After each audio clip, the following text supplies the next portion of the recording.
Welcome to CoreProxy.io.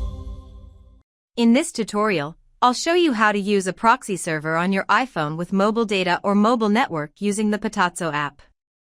First, open the CAPTCHA app on your iPhone. Once the app opens, tap on Add Proxy Server to begin the configuration process.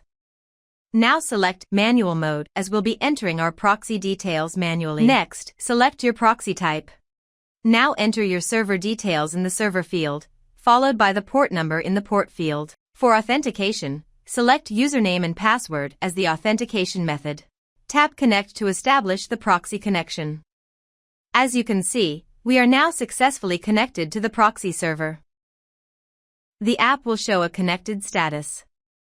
To verify everything is working, open any browser and visit an IP checking website like whatismyipaddress.com.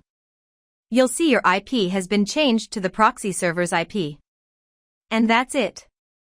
You're now browsing with mobile data through your core proxy server.